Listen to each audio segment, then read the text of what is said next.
மேல்மலையனூர் அருள்மிகு அங்காளம்மன் திருக்கோயில் தலைமை பூசாரி பூபதிராஜா அவங்கக்கிட்ட பேசிகிட்டு இருக்கேன். இந்த சேனலுக்கு எல்லாமே லைக் பண்ணுங்கள், சப்ஸ்கிரைப் பண்ணுங்கள். அப்போ தான் நான் போடக்கூடிய வீடியோக்குள்ளே தொடர்ச்சியாக வந்துட்டுருக்கோம். மேல்மலையனூர் பதிவுகளை நீங்கள் கேட்டு பயன்பெறலாம்.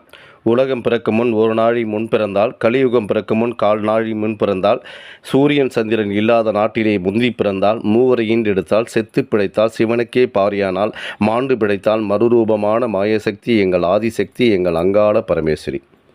இது ஒரு மூல மந்திரம். இந்த அங்காளம்மனுடைய மூல மந்திரத்தை நீங்கள் தினசரி உச்சரிக்க பழகலாம். அதே மாதிரி பார்த்திங்கன்னா, இந்த மாதம் ஊஞ்சல் உற்சவம் கிடையாது. நிறைய பேர் இந்த மாதத்தில் ஊஞ்சல் உற்சவம் இல்லையா, ஊஞ்சல் உற்சவம் இல்லையா அப்படின்னு கேட்டுட்ருக்கீங்க. அதை விட சிறப்பு மிக்க ஒவ்வொரு நாளும் 13 நாளும் 13 விசேஷமாக நடந்துகிட்ருக்கோம். இது நிறைய பேருக்கு தெரியாது. என்னுடைய பதிவுகளும் நீங்கள் கேட்கும் போது அப்போ தான் தெரிய வரும். ஒவ்வொரு நாளும் என்னென்ன விசேஷம் நடத்தப்படுறது, ஒவ்வொரு நாளும் அந்த நிகழ்ச்சியை நான் தொடர்ச்சியாக போட்டு வருவேன். அதுக்காக இந்த சேனலுக்காக லைக் பண்ணுங்கள், சப்ஸ்கிரைப் பண்ணுங்கள். அப்போ தான் நான் போடக்கூடிய வீடியோக்கள் ஒவ்வொரு நாளும் என்ன நடக்குது அப்படிங்கிறதுலாம் தெரிய வரும். இது வரைக்கும் நீங்கள் பார்த்துருக்க மாட்டீங்க. அமாவாசை ஊஞ்சல் உற்சவம் மட்டும்தான் பார்த்துருப்பீங்க. இந்த மாதத்தில் பார்த்தீங்கன்னா சக்தி கிரகம் எடுப்போம். அடுத்தது பார்த்திங்கன்னா மயான கொள்ளவரத்து சிறப்பாக இருக்கும். தீமிதி திருவிழா சிறப்பாக இருக்கும். அப்புறம் பார்த்திங்கன்னா தேர் திருவிழா சிறப்பாக இருக்கும். அப்புறம் காப்பு கலைக்கிறது, அதுவும் தெப்பல் உற்சவம், இது எல்லாமே பார்த்திங்கன்னா ஒவ்வொரு நாளைக்கும் அம்மா வாகனத்தில் வருவாங்க. யானை வாகனத்தில், சிம்ம வாகனத்தில், ஆண்போத வாகனம், பெண்போத வாகனம். ஒவ்வொரு நாளும் சிறப்பாக இருக்கும். பாட்டு கச்சேரி, இசை எல்லாமே அமக்கலப்படுத்தி இருக்கும். இந்த 13 நாளும் 13 அமாவாசை மாதிரி தான். இது நிறைய பேருக்கு தெரியறதில்ல. அதனால தான் என்னோடய பதிவுகள் கொடுத்துட்ருக்கேன். இந்த அமாவாசைக்கு சிறப்பாக இருக்கும். நீங்கள் தேர் திருவிழா கலந்துக்கலாம். இது எதுக்கு நான் கொடுத்துட்டு வரேன்னு சொன்னால், இந்த வருகின்ற 12/3/2024 செவ்வாய்க்கிழமை தீமிதி திருவிழா நடைபெறும். அன்றைக்கி மாலை போட்டுட்டு நெருப்பு மெரிக்கிறது எத்தனை நாள் விரதம் இருக்கணும் அப்படின்னு கேட்குறவங்களுக்கு தான் இந்த பதிவுகள். குறைந்தபட்சம் 5 நாள் விரதம் இருந்தாவே போதும். 5 நாள் நம்ம கடுந்தவமாக இருக்கணும். அம்மாக்கிட்ட முழு மூச்சாக ஒரு வேளை சாப்பாடு தான் நம்ம சாப்பிட்ணும். ஏன்னா அந்த காலத்துலலாம் கடுந்தவம் புரிந்து தான் நம்மளுடைய வரத்தையே இப்போ வாங்கினாங்க. நம்ம 1008 பிரச்சனை இருக்கும், 1008 கஷ்டங்கள் இருக்கும். வருஷத்தில் இந்த தீ மிதிக்கிற திருவிழாவில் கலந்துக்கிறதுக்கு அந்த மாதிரி நம்ம மாலை போட்டுக்கிட்டு மனசார வேண்டிக்கிட்டு, அம்மா இந்த மாதிரி பிரச்சனை இருக்குமா, தீ மிதிக்காதனால தான்மா இறங்க போகிறேன், எனக்கு இந்த பிரச்சனைலேருந்து நீ ரிலீஃப் பண்ணி விடுமான்னு சொல்லிவிட்டு நம்ம தியானம் பண்ணணும். அவங்களுடைய நினைப்பிலே இருக்கணும். கோயில்கள் சுற்றுங்க. 5 நாளும் சுற்றலாம். 5 நாளும் அம்மனுடைய உட்காந்த மாதிரி அம்மனுடைய தியானங்கள், மூல மந்திரங்கள் என்ன இருக்குதோ அதை உச்சரிச்சிட்டே பழகிட்டு வரலாம். ஏன்னா நம்ம சாப்பிடாமல் கொள்ளாமல் விரதம் இருக்கும் போது தான் அது பலன் தரும். சாப்பிட்டா எந்த வித பலனும் தராது. அதேமாதிரி மாலை போடுறவங்க காப்பு கட்டுறது நாங்கள் இங்கேயே காப்பு கட்டுறோம். இல்லை நாங்கள் வர முடியலைங்க அப்படின்னு சொன்னால் நீங்கள் அங்கங்கே காப்பு கட்டிக்கலாம். இங்கே புடவையே இங்கே காப்பு கட்டுறதுலேருந்து மாலையிலேருந்து எல்லாமே செட்டாக கொடுத்து வர்றோம். இது 1001 ரூபா கொடுக்குறவங்களுக்கு இங்கேருந்து நாங்கள் அணைச்சி அவங்களுக்கு முறையாக எப்படி தீ மிதிக்கிறது அப்படிங்கிற விஷயங்கள்லாம் நாங்கள் கொடுத்துட்டு வருவோம். நீங்கள் அந்த வாங்கி பயன்பெறலாம். அங்கேருந்து நாங்கள் காப்பு கட்டிக்கிறேன்னு சொல்கிறவங்க நினைக்கிறவங்க இங்கேயே கோயிலில் காப்பு கட்டிட்டு போகலாம். எல்லாமே உங்களுடைய வேண்டுதல் தான். வேண்டுதல் நிறைவேறணும்னு வேண்டிக்கிட்டு நம்ம எந்த அளவுக்கு தீவிரமாக இருக்கோமோ அந்த அளவுக்கு தான் நமக்கு பலன் தரும். நிறைய பேர் மாலை போட்டு நடந்து வராங்க, மாலை கட்டிட்டு வராங்க. அவங்களுக்கெல்லாம் நல்ல பலன் கிடைச்சிருக்கு. நெருப்பு மெரிக்கிறதுலேருந்து, அக்னி சட்டி அந்தத்துலேருந்து, கஞ்சுளி வேஷம் போகிறதுலேருந்து நம்ம என்ன மனசில் வேண்டிகிட்டு இருக்குமோ அது முழு மனதோடு செயல்படுத்தும் போது அதுதான் வெற்றி தரும். நீங்கள் பார்த்துங்கிறது அந்த மயான காளி. இங்கே தான் மயானங்கள் விடுவோம். கொல்ல உரத்தெல்லாம் இந்த காளிக்கு தான் கொல்ல உரத்து. அதனால் எந்த அளவுக்கு நம்ம தீவிரமாக இருக்கிறோமோ கொல்ல விடும்போது பார்த்திங்கன்னா எக்கச்சக்கமான சாமியார்கள்லேருந்து எல்லாமே வந்துட்டுருக்காங்க. அம்மா நம்ம கூட பேசுவாங்க, நிறைய விஷயங்கள் நடத்துவாங்க. அற்புதங்கள், அவங்களால முடியாத விஷயங்கள் எதுவுமே கிடையாது. மாலை போட்டோம்னா அந்த முழு மனசோடு அம்மா எனக்கு இந்த மாதிரி பிரச்சனை இருக்குதுமா, இந்த வருஷம் நான் ரிலீஃப் ஆகணும், அடுத்த வருஷத்தில் வரும்போது இன்னும் சந்தோஷமாக வரணும், இந்த வருஷத்தை நான் கஷ்டத்துக்காக தீ மிதிக்கிறேன், அடுத்த வருஷம் வரும்போது சந்தோஷத்துக்காக தீ மிதிக்கணும் அப்படின்னு நினச்சிட்டு வேண்டிட்டு வாங்க. உங்கள் பிரச்சனை 1008 பிரச்சனை இருக்கும். கணவன் மனைவி பிரச்சனை, குடும்ப பிரச்சனை, தொழில் முடக்கம் எல்லாம் பார்த்திங்கன்னா அவ்வளோ பிரச்சனை நடந்துட்டுருக்கு. அதனால் இந்த ஒரு 5 நாளுக்காவது அவங்களுக்கு தவத்தோடு நம்ம எந்த அளவுக்கு நம்ம தியானம் பண்ணுறோமோ அந்த அளவுக்கு அம்மா பலன் தருவாங்க. உங்களுக்கு கருங்காலி மாலையிலேருந்து இந்த மாலைகள்லாம் எல்லாமே இந்த இடத்துல இருக்குது. வேணுன்றவங்க கேட்டு வாங்கிக்கலாம். இது எல்லாமே நாங்கள் இப்போ ஆன்லைன்லேயே கொடுத்துட்ருக்கோம். வேணுன்றவங்க எனக்கு இந்த மாலை வேணும் சாமி நீங்கள் அனுப்பிச்சி விடுங்கன்னு சொன்னால் நாங்கள் அனுப்பிச்சி விட்றோம்.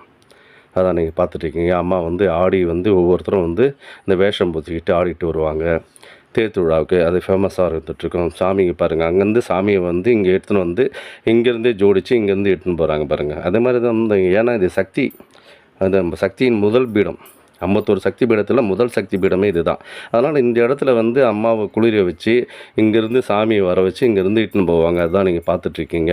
அம்மா வந்து இந்த தேர் உற்சவத்தில் இதே மாதிரி தான் தொடர்ச்சியாக வந்துட்டுருக்கோம். 13 நாளும் வந்து ஒவ்வொரு நாளும் இந்த மாதிரி தான் வருவாங்க. கும்பலாக வருவாங்க. அந்தந்த ஊர்லேருந்தும் அந்தந்த மாவட்டத்திலேருந்தும். ஏன்னா சாமியார்கள்லாம் வந்தாங்கன்னா இந்தமாதிரி குரூப்பாக வந்து இங்கேருந்து சாமியை அலங்கரிச்சுட்டு இந்த அக்னி கூடத்தில் போயிட்டு என்ன பண்ணுவாங்கன்னா தண்ணி ஊற்றி அதை குளிப்பாட்டி சிலையை குளிப்பாட்டி அதுக்கு ஜோடித்து அங்கேருந்து எடுத்துகிட்டு வராங்க. அதான் நீங்கள் பார்த்துட்ருக்கீங்க. அம்மா வந்து இந்த தேர் செஞ்சிட்ருக்காங்க. தேர் வேலைகள்லாம் நடந்துகிட்ருக்கு. அவங்க ஆடி பாடி சந்தோஷப்படுத்தி வருவாங்க. அதுதான் நீங்கள் பார்த்துட்ருக்கீங்க. பாருங்கள் எந்த மாதிரி இருக்கிறாங்கன்றத.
இப்போ பார்த்தீங்கன்னா ஒருத்தர் வந்து சாமி மருளாடி வந்திருக்கு. அவருக்கு பார்த்தீங்கன்னா ஒரு 10 பேருக்கு சேர்த்து அமுக்குறாங்க பாருங்கள். 10 பேர் சேர்த்து அமுக்குனாலும் அவருக்கு வந்து அவ்வளோ பவர் இருக்குது. அந்த பவர் இருக்கிறதுக்கு காரணம் என்னென்னா அந்த அம்மனுடைய சக்தி இருக்கிறது தான் காரணம். இதே மாதிரி பார்த்தீங்கன்னா மயானக்குள்ளார ஒரு அன்னைக்கு வந்து நாங்கள் காலையில் என்ன பண்ணுவோம், ஒரு குரூப்பாக வந்து கோயில் உள்ளேருந்தே வருவோம். கோயில் உள்ளேருந்தே ஆடிட்டு வருவோம். ஆடி வரும்போது அவங்கள ஒரு 10 பேர் அமுக்கினாலும் அந்த 10 பேர் திமிரி தான் வருவாங்க. அவ்வளோ பவர் இருக்கும் அவங்களுக்கு. வந்து எப்படி தான் அந்த அளவுக்கு பவர் வருதுன்னே தெரியாது. அந்த மாதிரி தான் ஆடிட்டு வருவாங்க. அந்த டைமில் வந்து கலந்துட்டு இந்த எதிர்க்கு கலந்துக்கிட்டாங்கன்னா துஷ்ட சக்தி, கெட்ட சக்தி, பேய், பிசாசு அப்படின்னு இருந்துச்சுன்னா அவங்களுக்கெல்லாம் போயிடும். அதுதான் நீங்கள் பார்த்துட்ருக்கீங்க. அம்மா வந்து ஆடிக்கிட்டு இருக்காங்க. ஆடி வந்து இவங்கெல்லாம் விசேஷமாக இந்த மாதிரி வந்து 13 நாளைக்கும் வந்து 13 நாளும் விசேஷமாக இருக்கும். அந்தந்த ஊர்லேருந்து வரவங்க இந்த கோயிலில் வந்து ஆடிட்டு ஆடி பாடி சந்தோஷப்படுத்திட்டு அதுக்கப்புறம் அந்த கோயிலில் போயிட்டு அந்தந்த ஊர் கோயில்லையும் அவங்கவுங்க திருவிழா நடத்துவாங்க. இந்த மாசி மாதம் வந்து எல்லா ஊர்லேயும் திருவிழா நடக்கும். அதுதான் நீங்கள் பார்த்துட்ருக்கீங்க. அதனால் வந்து இங்கே வந்து முதல்ல வந்து இந்த விசேஷம்லாம் முடிச்சுட்டு அதுக்கப்புறம் உங்கள் தேர் திருவிழாவெலாம் உங்கள் ஊரில் வச்சுங்க. ஏன்னா அம்மாவுக்காக இது செய்கிறோம். இந்த சக்தி பீடத்தில் முதல் சக்தி பீடம்னு சொல்கிறேன். ஏன்னா முதல்ல வந்து அம்மாக்கிட்ட இங்கே செஞ்சுட்டு அதுக்கப்புறமேட்டு அந்தந்த ஊர்லேயும் வந்து நீங்கள் விசேஷமாக செய்யுங்க. இங்கே நாங்கள் என்னென்னலாம் பண்ணுறோமோ அதே மாதிரி கொண்டாடுங்க. உங்களால் முடிஞ்சது எவ்வளோ சிம்பிளாக பண்ண முடியுமோ அதெல்லாம் பண்ணலாம். எளிமையாக பண்ணாலும் சரி, அம்மனுக்கு பிடிச்ச மாதிரி செஞ்சாவே போதும். நமக்கு வந்து இன்றைக்கி வந்து பார்த்திங்கன்னா பெரிய அளவுக்கு செய்யணும்னு அவசியம் இல்லை. அம்மாவை முழுசாக அம்மாவை நினச்சிக்கிட்டு நீங்கள் சின்னதாக ஒரு கற்பனை ஏற்றினா கூட அம்மா ஏற்றுக்குவாங்க. அதுதான் அம்மாக்கிட்ட இருக்கிற விஷயம். இப்போ பார்த்தீங்கன்னா வந்து தேர் வந்து அலங்கரிக்கப்பட்டிருக்கு. தேரை தான் நீங்கள் பார்த்துட்ருக்கீங்க. இந்த கோயிலுடைய இது எல்லாத்தையும் காமிச்சிட்ருக்கேன். அதனால் மாலை போடுறவங்க ஒரு 5 நாள் விரதம் இருந்து காப்பு கட்டிக்கிட்டு அங்கேயே காப்பு கட்டுறவங்க கட்டிக்கலாம். இல்லை இங்கே வந்து காப்பு கட்டிட்டு போகணும்னு நினைக்கிறவங்க காப்பு கட்டிட்டு போகலாம். இல்லை வந்து காப்பு இந்த மாலைலாம் துணி வேணுன்றவங்க புடவெல்லாம் அம்மனுடைய புடவை கட்டிக்கிட்டு வரணும்னு நினைக்கிறவங்க என்னோடய நம்பருக்கு கான்டாக்ட் பண்ணி ஃபோன் பண்ணி சொன்னீங்கன்னாவே போதும். இதெல்லாம் நாங்கள் பார்சல் பண்ணி இங்கேருந்து அனுப்பிச்சி வச்சிட்ருக்கேன். எல்லாருக்குமே வேணுன்றவங்க வாங்கி பயன்பட்டுருக்காங்க. நீங்கள் வந்து இப்போ மலையனூர் அம்மா வந்து உங்கள் வீட்டை தேடி வந்துட்டுருக்காங்க. அபிஷேகமாக இருக்கட்டும், அர்ச்சனையாக இருக்கட்டும், எந்த நாளில் என்ன கூட்டம் வருது, எந்த நாளில் வரலாம் வரக்கூடாது, விசேஷமாக இருக்குது, எந்தெந்த நாள்லாம் விசேஷமாக இருக்குமென்று தொடர்ச்சியாக ஃபோன் பண்ணி என்னோடய நம்பருக்கு வந்து கான்டாக்ட் பண்ணலாம். மலையனூர் சம்மந்தப்பட்ட அத்தனை விஷயத்துக்கு என்னோடய நம்பரை வந்து நீங்கள் எடுத்து தாராளமாக கேட்கலாம். நாங்கள் எந்த டைமில் இருந்தாலும் கொஞ்சம் நான் பிஸியாக இருந்தாலும் மறுபடியும் எடுத்துகிட்டு அந்த நம்பருங்கெல்லாம் பார்த்துட்டு நான் திருப்பி உங்களுக்கு நான் ஃபோன் பண்ணி சொல்லுவேன். அதனால் வந்து நீங்கள் மாலை போடுறவங்க இந்த மாதிரி வேணுன்றவங்க கேட்டு வாங்கி பயன்பெறலாம். இதுக்கு வந்து முன்கூட்டியே நீங்கள் ஃபோன் பண்ணி சொல்லிட்டா தான் நாங்கள் அனுப்ப முடியும். உங்களுடைய அட்ரஸ் எல்லாத்தையும் அனுப்பிச்சி விட்ருங்க. என்னுடைய நம்பருக்கு வந்து கான்டாக்ட் பண்ணிங்கன்னா போதும். அதான் நான் காமிச்சிட்ருக்கேன். இங்கே கோயிலுக்கு வந்து மாலை கட்டுறவங்க இங்கேருந்து காப்பு கட்டிட்டு போகிறவங்க வந்து காப்பு கட்டிட்டு போகலாம். உற்சவ சன்னதியிலே வந்து காப்பு கட்டிகிட்டு இருக்கோம். வேணுன்றவங்க வந்து இங்கே காப்பு கட்டலாம். 5 நாள் விரதம் இருந்தாவே போதுமானது. அதான் நீங்கள் பார்த்துட்ருக்கீங்க. மாலையிலேருந்து இங்கேருந்து பிரசாதம், முடிகயிறு, தாயத்து எல்லாமே இங்கேருந்து அனுப்பிச்சிட்ருக்கேன். வேணுன்றவங்க வாங்கி பயன்பெறலாம். அதுமாரி பார்த்திங்கன்னா குழந்தை இல்லாதவங்கலாம் வந்து பார்த்திங்கன்னா மயானக்குள்ளே வர அன்றைக்கி வந்து அந்த சாப்பாடு கொல்லை விடுற சாப்பாடை வந்து வாங்கி சாப்பிட்டா சிறப்பாக இருக்கும்.